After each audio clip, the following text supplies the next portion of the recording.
Solving systems algebraically. So there are a couple of ways that we can solve systems algebraically. One of the methods is the substitution method, and that's what we're going to take a look at right now.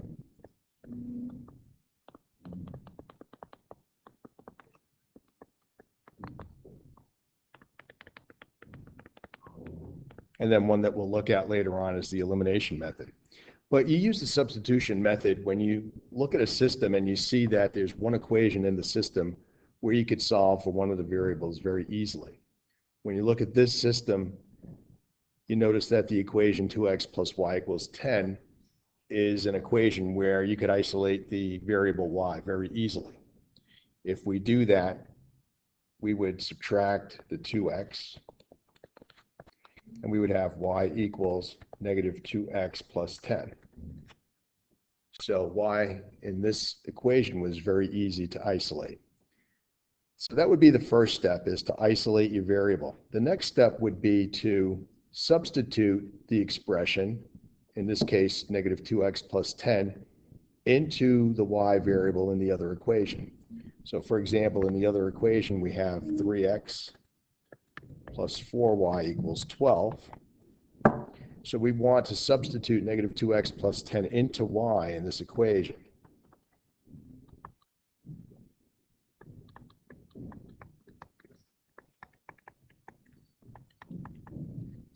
So now we're dealing with one variable in this equation, just the x variable, and it'll be easy to solve for x in this case. So we just have to simplify the left side. So we'll distribute.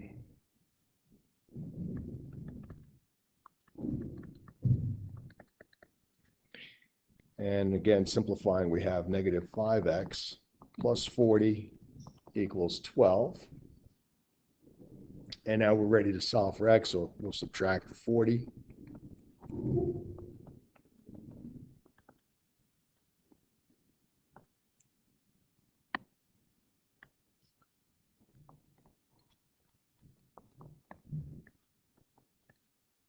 So here we get x equals 5.6.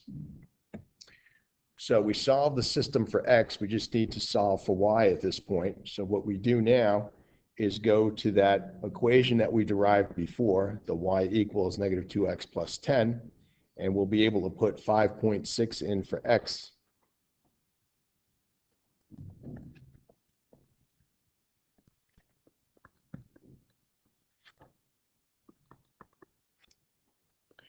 And when we run that through the calculator, we get a negative 1.2.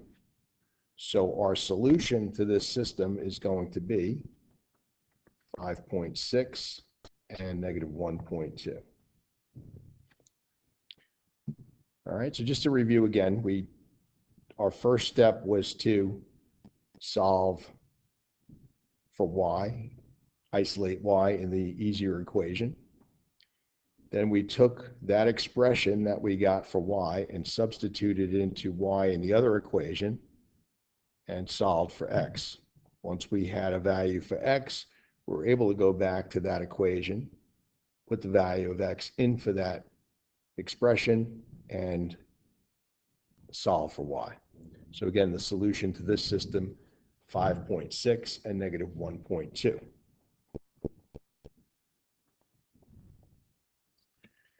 If we look at this system, we notice that in the first equation, x plus 3y equals 5, that x is the easier variable to isolate. So if we were to take the x plus 3y equal to 5 and solve for x, we have x equals negative 3y plus 5. Now we're ready to use that in the other equation. So the other equation is negative 2x minus 4y equals negative 5. So we're ready to put the negative 3y plus 5 in for x here.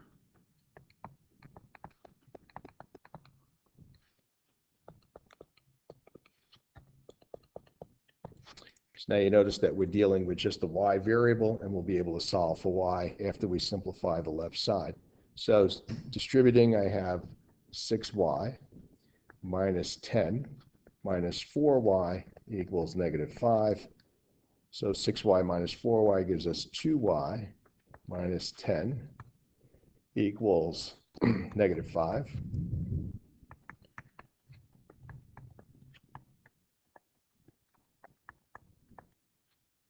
So here y is equal to 2.5. Going back now to the equation that we derived before, we can now put 2.5 in for y.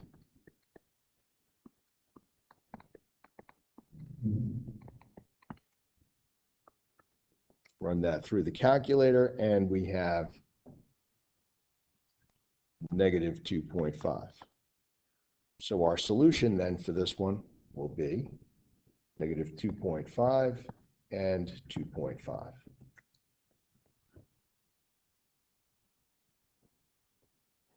So again, in this one, x was the easier one to isolate. So we were able to isolate that and then substitute the negative 3y plus 5 in for x in the other equation. And that was how we were able to get solve for y. And then we used that x value, solve for x, and then we used that value to solve for y when we were done. So solution again, negative 2.5 and 2.5. All right, so that was the substitution method. Let's take a look at the elimination method.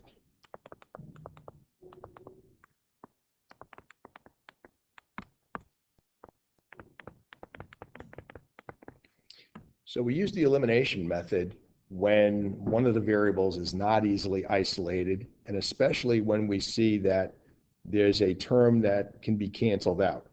So we notice in this system that the 4x and the negative 4x will cancel each other out. So what we do is eliminate that variable by canceling it out. So what we can do in this case is we cancel out the 4x, and then we just combine what's left. So I have a 2y and a 3y, that gives us 5y, and 25 on the right side. So we solve for y.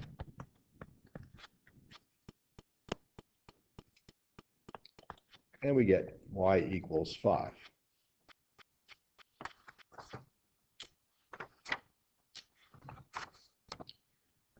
All right, the next thing that we do is pick one of the original equations.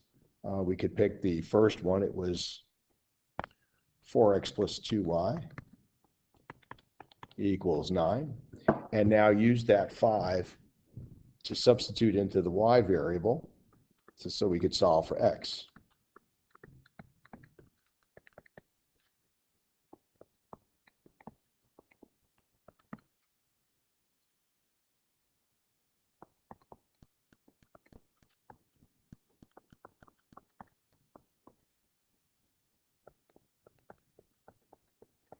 Okay, so we find out that x is equal to negative 1/4. So that makes our solution negative 1/4 and 5. So again, we're using the elimination method when a particular variable is not isolated easily, and especially when we see that a term could be canceled.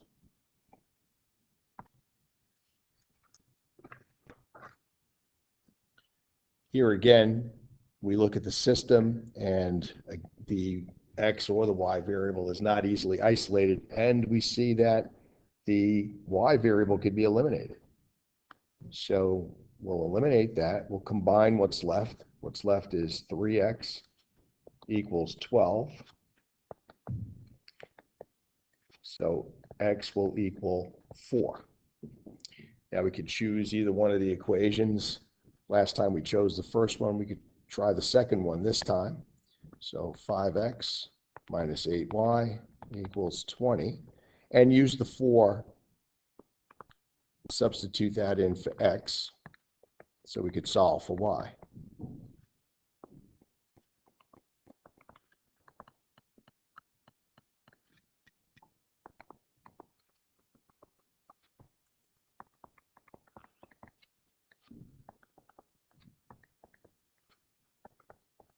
So we find out that y is equal to 0. So the solution to our system will be 4, 0.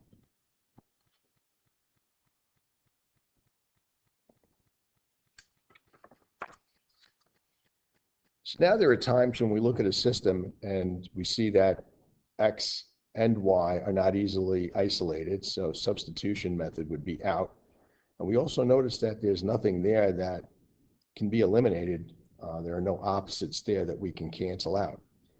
So we have to use the elimination method and make this work in terms of getting a variable to cancel out. So we could choose a variable that we want to cancel. For example, in this case, it might be easy to cancel out the x variable. And what we would do is this. Let's just get it set up here.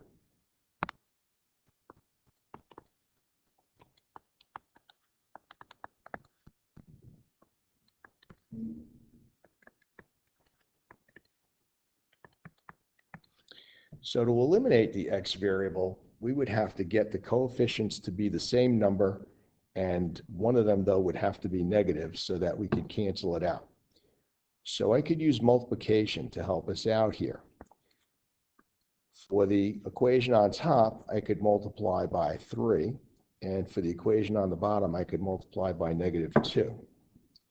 What will happen now is I'll be able to eliminate the x variable because we'll have the same coefficients but opposites. So let's multiply the 3 across the top equation. We get 6x plus 21y equal to 12. If I multiply across the bottom, I get -6x minus 10y equal to 10. All right, so now we notice that the 6x and the -6x will cancel out. They'll eliminate the x variable. And what's left here is 11y equal to 22. So that will make y equal to 2. Now we could pick an equation, any one of the equations up on top. We'll arbitrarily pick the first one and solve for x. So I have 2x plus 7y equals 4. So now I could put 2 in for y. That'll give me 2x plus 14 equals 4, and solve for x now.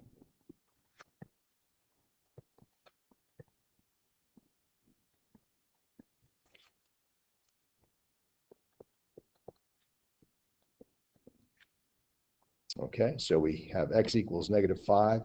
So our solution here will be -5 and 2.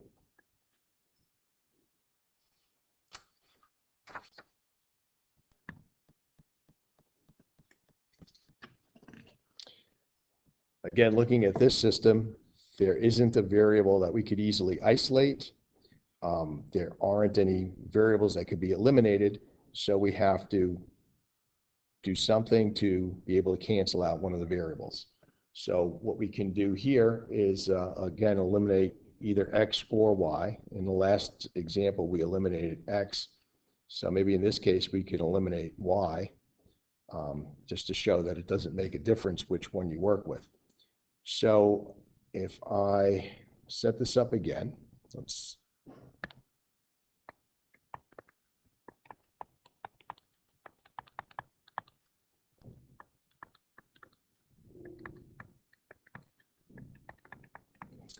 So I'm looking at the y variable, and I want to be able to get them to be the same coefficient. So again, if I use multiplication to do that, I would multiply the top by 2, and I could multiply the bottom by -7 so that I'll be able to eliminate the y variable. So multiplying, I would get 6x plus 14y equal to 30. On the bottom, I would get -35x minus 14y equal to 28.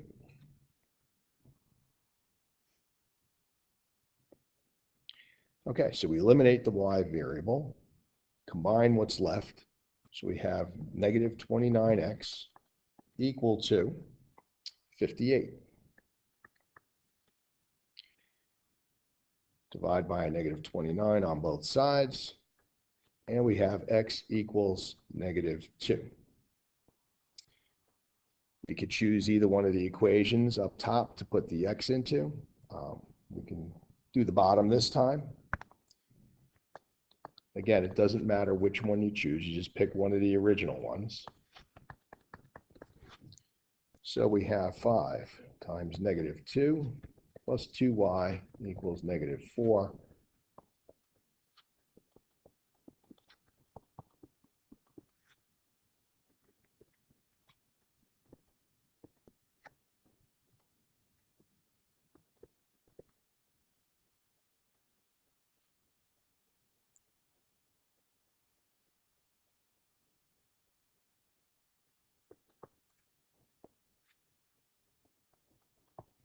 So we get y equals 3. So the solution here again would be negative 2, 3.